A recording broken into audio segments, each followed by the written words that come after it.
మీకు వార్తలు రాయడం, విశ్లేషణ చేయడం వచ్చా? అన్యాయాన్ని ప్రశ్నించడం తెలుసా? ఇంకెందుకు ఆలస్యం? క్యూ న్యూస్ మిమ్మల్ని ఆహ్వానిస్తుంది. క్యూ న్యూస్లో పనిచేయటకు అనుభవం గల కంటెంట్ రైటర్స్ కావాలను. సంప్రదించవలసిన నెంబర్లు 8688960884. ప్రధానంగా ఇక్కడ అశోక్ నగర్ కి సంబంధించి, ఇక్కడ దిల్సుఖ్ నగర్ కి సంబంధించి డిఎస్సి, తర్వాత గ్రూప్ 2, గ్రూప్ 1, ఇక్కడ గ్రూప్ 3 కి సంబంధించినటువంటి నిరుద్యోగులు మొత్తం కూడా ఆందోళన బాట పట్టినరు. మళ్ళా చెప్పినాం మనము ప్రభుత్వానికి, మళ్ళా చెప్పినాం. ఎన్నిసార్లు చెప్పినా కానీ కనీసం పెడచెవన పెట్టింది, కనీసం పట్టించుకోలేదు. ఎవడో నాకు రాంగ్ గైడెన్స్ ఇస్తుండు సార్, మీకు ముఖ్యమంత్రి గారు రాంగ్ గైడెన్స్ ఇస్తుండో ఆ వెస్ట్ ఫెలోను వాడిని వేసి ఈ కథలు కక్కేటట్టు తొక్కండి వాడిని అని చెప్తా ఉన్నాం. తొక్కుండ్రు వాడిని. ఇప్పుడు అక్కడ ఏది ఇక్కడ మోతీలాల్ గాంధీ హాస్పిటల్లో నిరాహార దీక్ష చేసిన మోతీలాల్ అసలు అప్లై చేయలేడని చెప్పేసి ముఖ్యమంత్రి మాట్లాడిండు.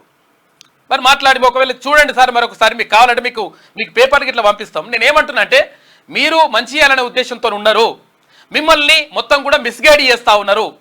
కాకపోతే ఇట్లా మిస్గైడ్ చేస్తే మొత్తం నష్టం జరుగుతుంది. మమ్మల్ని అడుగుతున్నారు ఇక్కడ. ఇప్పుడు విషయం ఏంటంటే, ఇక్కడ ఎందుకు అడుగుతున్నారంటే, అరే ఆ ప్రభుత్వం మంచిగా లేదురా నాయన, అసలు మొత్తం నాశనం చేసింది, బీఆర్ఎస్ ప్రభుత్వం మొత్తం నాశనం చేసింది, కేసీఆర్ మన గురించి పట్టించుకోలేదని చెప్పేసి మరీ చెప్పి కాంగ్రెస్ ప్రభుత్వానికి ఓటేయమని చెప్పినాం. ఎందుకు చెప్పినాం అంటే మంచి జరుగుతుందని. 100% మీరు మంచి చేద్దామనేటువంటి ఉద్దేశంతోనే ఉన్నారు. కాకపోతే ఏంటంటే, మీకు మిస్గైడ్ చేస్తుండేవాడో వాడిని వేసి కసరు కక్కేటట్టు తొక్కుండ్రాని. ఆ వేస్ట్ ఇంకా వాడిని తిట్టానంటే అసలు బూతులు వచ్చేస్తా ఉన్నాయి. అంటే ఎందుకంటే ఇప్పుడు విషయం ఏంటంటే, అక్కడ జరుగుతున్నది వాస్తవం, తర్వాత అక్కడ నిరుద్యోగులు అక్కడ ఆందోళన చెందుతున్నటువంటి మాట వాస్తవం, అక్కడ డిఎస్సి అభ్యర్థులు 10 సమయం కావాలనుకుంటున్న మాట వాస్తవం, అక్కడ ఈ గ్రూప్ 2 అభ్యర్థులు కూడా వాళ్ళు పోస్ట్పోన్ చేయాలంటుంది వాస్తవం. అరే ఈ విషయాన్ని పక్కకు పెట్టేసి ఎవరో చేస్తున్నారు, ఎవరి గురించో, ఇదంతా ఎవరు చేయాల్సిన అవసరం లేదు. ముఖ్యమంత్రి గారు అంటారు అది 100 కోట్ల రూపాయలు వేసుకోవడానికి ప్రయత్నం చేస్తున్నారు ఎవరు కోచింగ్ సెంటర్లోనని. అరే 100 కోట్లు ఎట్లా వస్తుంది సార్? 3 నెలలు మొత్తం పోస్ట్పోన్ చేస్తే మొత్తం లోకమంతా మునిగిపోతుందా? అరే ఇంతవరకు మొత్తం కూడా గోస పడతా ఉన్నారు. మీరు మంచి చేద్దామనేటువంటి ఆలోచనతో ఉన్నారు, మీరు మంచి చేయాలన్నటువంటి ఆలోచన ఉన్నది. ఆ ఆలోచన కూడా కనీసం మరి అది ఇంప్లిమెంట్ కాకపోతే, వాళ్ళకు లబ్ధి జరగకపోతే, నిరుద్యోగికి మీరు ఏం చేయాలనుకుంటారో అది చేరకపోతే మీరు చేసి ఏం లాభమంటున్నారు. కాబట్టి ముఖ్యమంత్రి గారు మీకేమైతే వాడు మిస్గైడ్ చేస్తూ ఉన్నాడో వాడిని వేసి తొక్కుర్రి. అది చాలా ఇంపార్టెంట్. అది ఎందుకనంటే నిరుద్యోగులు గోసపడతారు సార్ అని చెప్పేసి రోజు మేము చెప్తా ఉన్నాం. దయచేసి ఎమ్మెల్యేలారా, తర్వాత ఎవరైతే మంత్రులు ఉన్నారో, ఎమ్మెల్యేలు ఉన్నారో, మంత్రులు ఉన్నారో, ఎంపీలు ఉన్నారో, మీరందరూ కూడా క్యూ న్యూస్ చూడండి. ఎందుకు చూడరు అంటే, నేను ఏమంటున్నానంటే మంచి చేయాలనే ఉద్దేశంతో మనం ముందుకెళ్తా ఉన్నాం. ప్రభుత్వం కూడా మంచి చేయాలనేటువంటి సదుద్దేశంతో ముందుకెళ్తా ఉంది.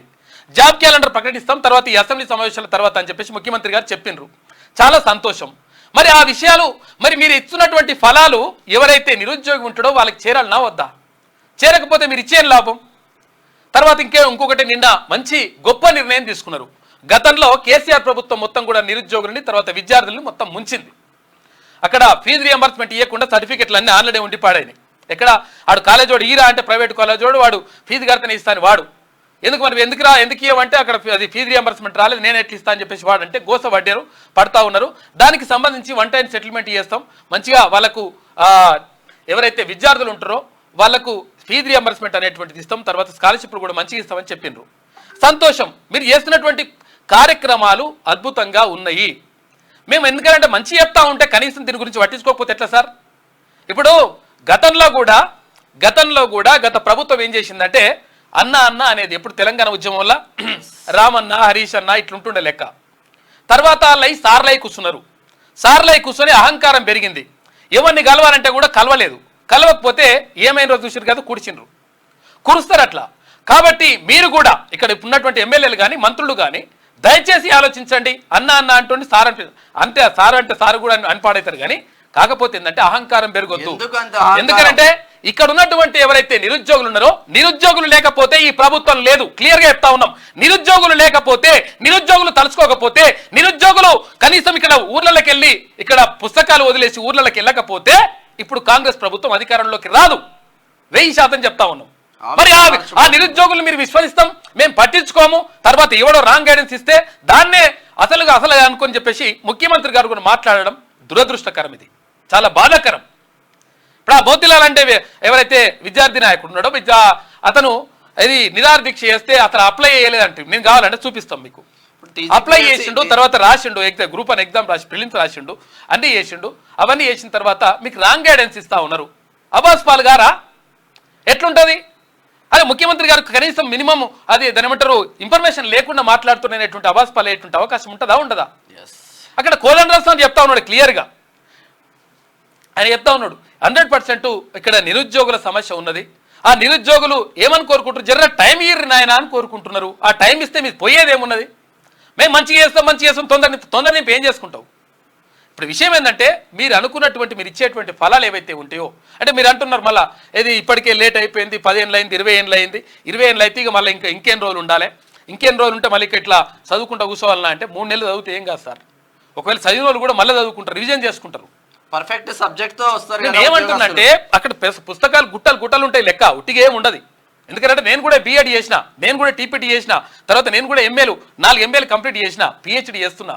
కాబట్టి నాకు అంతా కూడా తెలుసు.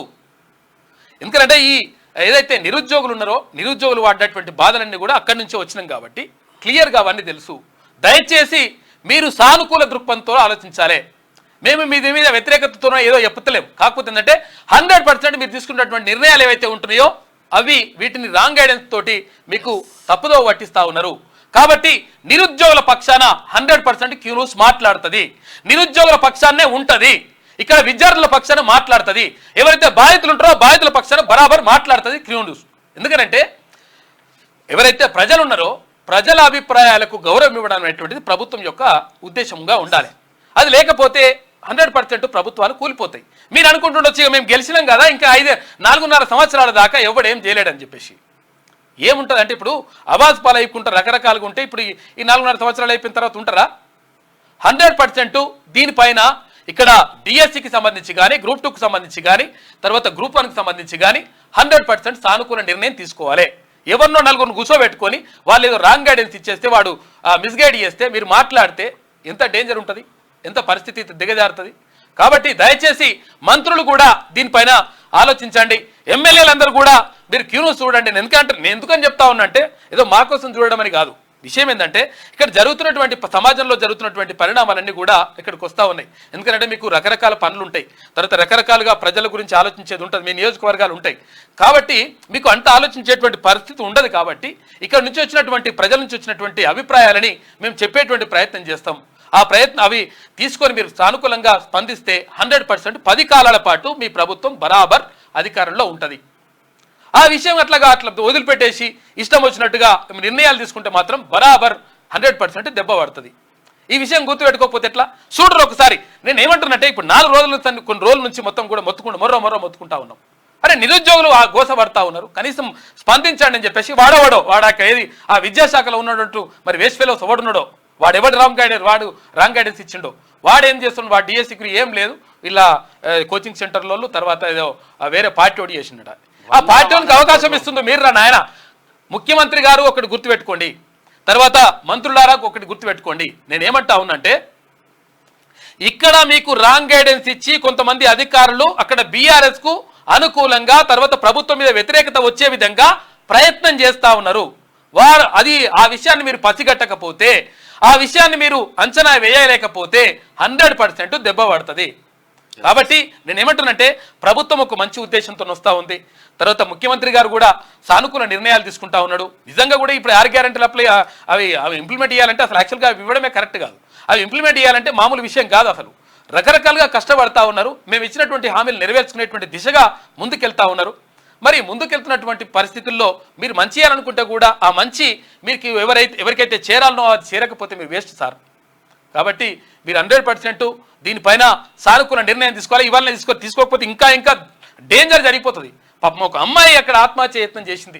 ఎట్టి పరిస్థితుల్లో నిరుద్యోగులారా 100% ఆత్మహత్యలు అటువంటి పరిష్కారం కాదు. బరాబర్ గవర్నమెంట్ మీద ఏ గవర్నమెంట్ అయినా సరే బరాబర్ కొట్లాడే. ఎందుకంటే గవర్నమెంట్ ఇన్నప్పుడు మరి ఇంకేం చేస్తారు? ఇంకా వేరే ఆల్టర్నేట్ ఉండదు ఇక లెక్క. దయచేసి అర్థం చేసుకోండి, దయచేసి సానుకూలంగా స్పందించండి అని మరీ చెప్తా ఉన్నాం. కనీసం అది ఇంటెలిజెన్స్ వర్గాలు ఏం చేస్తున్నాయో మరి ఏం చేస్తున్నట్టు? అరే గ్రౌండ్లో జరుగుతున్నది ఏదో విషయం కరెక్ట్ చెప్పాలి కదా. మరి ఇక ముఖ్యమంత్రి గారికి ఎందుకు గైడ్ చేయట్లేదు మీరు? మరి ఏం జరుగుతుందో 100% మీ మీదనే కుట్రలు జరుగుతున్నట్టున్నాయి, ఈ ప్రభుత్వం మీదనే కుట్రలు జరుగుతున్నట్టున్నాయి. మరి ఆలోచించుకొని చూసుకోండి ఒకసారి. ఎందుకంటే అధికారులు బీఆర్ఎస్కి తర్వాత గతంలో ఉన్న వాళ్ళకు ఒత్తాసు వలికేటువంటి ప్రయత్నం చేస్తున్నారు. అక్కడ విద్యాశాఖలు కానీ ఇక్కడ టీజీపీఎస్సీ ఆ చైర్మన్ కానీ, చైర్మన్ ఏమవుతుందంట అంటే ఈ చైర్మన్ రిటైర్ అవుతుందట. ఏది అది టైం అయిపోతున్నది, ఏది డిసెంబర్లో పట్టించుకునే పరిస్థితి డిసెంబర్లో టైం అయిపోతుంది కాబట్టి ఆ లోపల నోటిఫికేషన్లు ఫిల్ చేద్దామని చూస్తున్నట. నీ ఫిల్ చేసుడు చల్లకుండా ఇప్పుడు పబ్లిక్ అందాలండి, నిరుద్యోగులకు అందాలే. 40 లక్షల మంది నిరుద్యోగులు గోసపడతా ఉంటే నీకు తొందరగా కంప్లీట్ చేసుకుంటేందుకు ఇట్లా వేయాల్సిన అవసరం లేదండి. మహేందర్ రెడ్డి గారు మీరు వచ్చి మాట్లాడారు, బయటకు వచ్చి మాట్లాడారు. మీరు డీజీపీగా ఉన్నారు కాబట్టి, పోలీస్ బాస్గా ఉన్నారు కాబట్టి మీకు ఉంటుంది కొంత ఈగో ఉంటే ఉండొచ్చు, మాకు తెలియదు. కానీ అవన్నీ అవసరం లేదు. మీరు కావాలంటే దయచేసి సలహాదారుగా ఉండండి, మీరు సలహాలు ఇవ్వండి, మీరు 10 కాలాల పాటు ఉంటారు కానీ మాకు అభ్యంతరం లేదు. కానీ నిరుద్యోగుల గోస ఉంచుకుంటే మాత్రం ఎట్టి పరిస్థితిలో కరెక్ట్ కాదు. ఇంకా చాలా విషయాలు ఉన్నాయి మాట్లాడుకోవాలి. ఇప్పుడు చూస్తే మొత్తం చూపిస్తావా ఒక నిమిషం ఆగు. అరే ఇప్పుడు వాళ్ళు బాధపడుతున్నారు, తర్వాత గోస పడుతుంటే కనీసం దాని గురించి పట్టించుకోకుండా మొత్తం రణరంగం అయిపోయింది. అడే ఏది అశోక్ నగర్ కానీ లేకపోతే ఇక్కడ దిల్సుఖ్ నగర్ కానీ రాష్ట్ర వ్యాప్తంగా అవి ఆందోళనలు జరుగుతున్నాయి. ఆందోళన జరుగుతుంటే కనీసం పట్టించుకోకుండా చూడరు ఎట్లున్నారు ఈ పబ్లిక్ అంటారా, వీళ్ళని ఏమంటారు? ఇది మొత్తం ఇక దీన్ని ఏమంటారు, ఏమంటారు వీటిని ఏమంటారు చూడరి, అలా బాధ చూడరు ఒకసారి. అర్థమవుతుందా?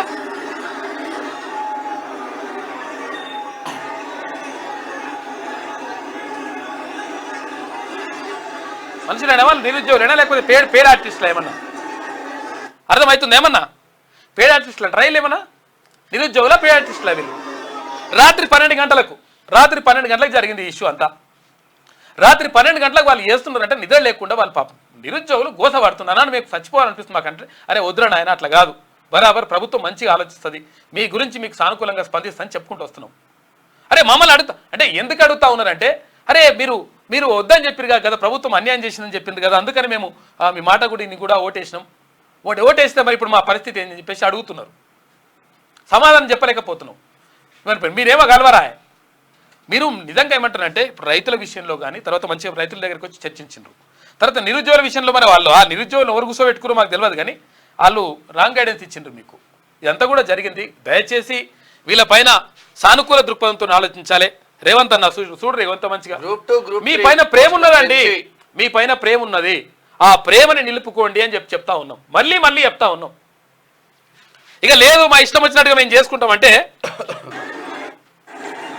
చూడరు. ఇక్కడ చూడు దిల్సుఖ్ నగర్ కానీ అశోక్ నగర్ కానీ మొత్తం రణరంగం అయిపోయింది. రాత్రి పొద్దుగల దాకా వాళ్ళు ఆన్నే వండుకున్నారు, ఆన్నే ఉన్నారు. చూడరు ఆన్నే వండుకొని ఆన్నే వండుకుంటున్నారు.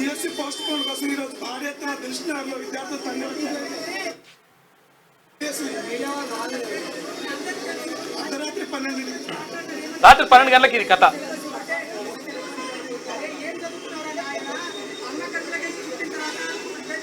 అర్థమవుతుందా? ఇది కూడా నేను ఏమంటానంటే మొన్ననే చెప్పినాం, ఇంటెలిజెన్స్ వాళ్ళు ఎవరైతే ఉన్నారో అధికారులు ఎవరైతే ఉన్నారో దయచేసి కరెక్ట్ ఉన్నట్టు రిపోర్ట్ ఇవ్వండి అని చెప్పేసి వాళ్ళు రిక్వెస్ట్ చేసి మరి వాళ్ళు కూడా ఇస్తలేరు. ఎందుకు మరి ప్రభుత్వాన్ని ఏం చేయాలనుకుంటారో అర్థమవుతలేదు. మీరు దయచేసి అర్థం చేసుకోండి. ఎమ్మెల్యేలారా రోజు క్యూను చూడండి, మీరు మంత్రులు చూడండి, ముఖ్యమంత్రి గారు కూడా అంటే టైం ఉండకపోవచ్చు పాపం. నేను ఏమంటానంటే వీళ్ళు ఇచ్చేటోళ్ళు రిపోర్ట్ ఇస్తాడు కరెక్ట్గా ఇస్తే వాడిని కసరు కక్కేటట్టు తొక్కాలి వాడిని. నిజంగా వాడు తప్పు రిపోర్ట్ ఇవ్వడైతే ఇచ్చిండో. అరే ఇట్లా బాధపడతా ఉంటే ఎదుడు ఏంటే పబ్లిక్ అంటారా వీళ్ళు ఏమంటారు వీళ్ళని? గత కొద్ది రోజులుగా డిఎస్సి అభ్యర్థులు డిఎస్సిని పోస్ట్ పోన్ చేయాలని వాళ్ళకి ఆలోచన వచ్చిన విధంగా నిరసనలు చేస్తున్నారు, విజ్ఞప్తులు చేస్తున్నారు, రిక్వెస్ట్ చేస్తున్నారు. ఒక్కరు కూడా స్పందించలేదు దీనిపైన. 3 నెలలు వాయిదా వేస్తే మీ ప్రభుత్వాలు ఏం కూలిపోవు, మీకు వచ్చే నష్టం కూడా ఏమి లేదు. మీకు గత ప్రభుత్వానికంటే ఈ ప్రభుత్వం కొత్త ప్రభుత్వం ఏర్పడేసిన వాళ్ళకు మీకు వచ్చిన ఓట్ల శాతం ఎంత అంటే కేవలం 2% ఎక్కువ వచ్చింది. ఎన్ని శాతం అన్న కానీ ఏమన్నా కానీ కాదు. కానీ చూడరు పుస్తకం ఇవి చదవాలి, ఇవి చదవాలి డిఎస్ వాళ్ళు. ఈ పుస్తకాలు చదవాలి, ఈ పుస్తకాలు చదవాలంటే 25 రోజులు చదువుతావా? రోజుకో పుస్తకం చదువుతావా? కేసీఆర్ లెక్క. కేసీఆర్ కూడా రోజుకో పుస్తకం చదువుతా కూడా 80,000 పుస్తకాలు కావు. రోజుకో పుస్తకం చదవలేరు కదా పాపం. మరి ఎందుకు డిసిషన్ తీసుకోవట్లేదు అర్థం కావట్లేదు. మంత్రులకు తెలుస్తలేదు, కరెంట్ అఫైర్స్ చదవాలి, తర్వాత వాళ్ళు కంటెంట్ చదువుకోవాలి, రకరకాలుగా ఉంటుంది. వాళ్ళు ఎస్జిటి వాళ్ళు అయితే అన్ని సబ్జెక్టు చదివి పాడగావాలి. అవి ఏడికెళ్ళి చదువుతారు, ఎట్లయితుంది? అరే ఇన్ని రోజుల నుంచి చదివారంటే మరి నోటిఫికేషన్ సీరియస్నెస్ ఎప్పుడు వస్తుంది అంటే నోటిఫికేషన్ దగ్గరకు వచ్చిన తర్వాత సీరియస్నెస్ వస్తుంది. ఇన్ని రోజుల నుంచి చదవచ్చు, దయచేసి టైం ఇవ్వండి అని చెప్పేసి అంటూ అడుగుతుంటే టైం ఇవ్వకుండా డిమాండ్ అయినటువంటి కనీసం 2 నెలల ప్రిపరేషన్కు సమయం ఇవ్వకుండా ఈ ప్రభుత్వం ఆగమేఘాల మీద ఈ యొక్క డిఎస్సిని నిర్వహించాలంటూ చేస్తున్నటువంటి ప్రయత్నానికి నిరసనగా ఇన్ని రోజులు నేను చదివినటువంటి ఈ బుక్స్ సాక్షిగా నాకు వచ్చిన హాల్ టికెట్ని నేను ఈ బుక్స్ సాక్షిగా దానం చూసినావా? ఆ టికెట్ తలగబెడుతున్నారు. మీకు ఏం అర్థమవుతుంది? అర్థమవుతుందా? మరి విద్యార్థిని అని చెప్పుకోవడానికి నిజంగా సిగ్గేస్తుంది నాకు, ఈ తెలంగాణ రాష్ట్రంలో పుట్టినందుకు, ఎగ్జామ్ రాస్తున్నందుకు. ఎందుకంటే మేము చూసినావా? అమ్మాయి తలగబెడుతుంది. నేను ఏమంటున్నా అంటే మీరు ఇచ్చింది కిషన్ రెడ్డి గారి దగ్గరికి వెళ్ళిండ్రు. చూడరా పుస్తకాలు గుట్టబెట్టి ఎట్లా చదవాలి అంటున్నారు ఇక 25 రోజులలో ఆ పుస్తకాలు తీసుకొని గుట్టబెట్టాడు. ఇప్పుడు ఈ బుక్స్ అన్నింటిలో మాకు ఇచ్చిన టైం వచ్చేసి 2025 మాత్రమే. ఈ 25 డేస్లో వీటన్నింటినీ మేము రివిజన్ చేయాలి, కంప్లీట్గా వాటి పైన టెస్ట్ రాయాలి, దాని తర్వాత మేము రిజల్ట్ అవ్వాలి. విత్ ఇన్ 25 డేస్లో ఇవన్నీ కూడా మాకు ప్రధానంగా ఉన్నోళ్ళందరూ వచ్చాము, ఆర్సీ కూర్చున్నాం, కలిసి కూర్చున్నాం, మరణం కూర్చున్నాం, నేను మాట్లాడుతున్నాను ఏడుస్తున్నారు ఆడపిల్లలు. అర్థమవుతుందా? ఇది కూడా ఫేకేనా? ఇది కూడా లేకపోతే మన పేరు ఆర్టిస్ట్ ఏమైనా చేసిండ్రా ఏమన్నా? అరే అర్థం చేసుకుంటే కనీసం ఇప్పుడు మొత్తం మొర మొత్తుకున్నా కానీ కనీసం అర్థం చేసుకోరు. మొత్తం పోతుంది. మీకు అర్థమైతలేదు కథ. మొత్తం దీన్ని నాశనం చేయడానికి కూడా కుట్రలు వండుతా ఉన్నారు. ఆ కుట్రను మీరు పసిగట్టకపోతే నష్టం జరుగుతుంది. ఈ ఎఫెక్ట్ మీకు అర్థం కాకపోవచ్చు. ఈ ఎఫెక్ట్ రానున్న స్థానిక సంస్థలలో కూడా పడే అవకాశం ఉంది. అన్నిట్లలో పడుచుకుంటే స్థానిక ఇప్పుడు అంటే ఎలక్షన్ లేవు, మమ్మల్ని ఏం చేయలేవు అనుకుంటారేమో. చూడండి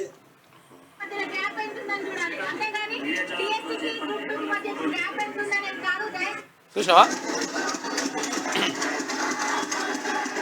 క్యూ న్యూస్లో పనిచేయటకు సీనియర్ వీడియో ఎడిటర్స్ కావాలను సంప్రదించవలసిన నెంబర్లు 8688926084.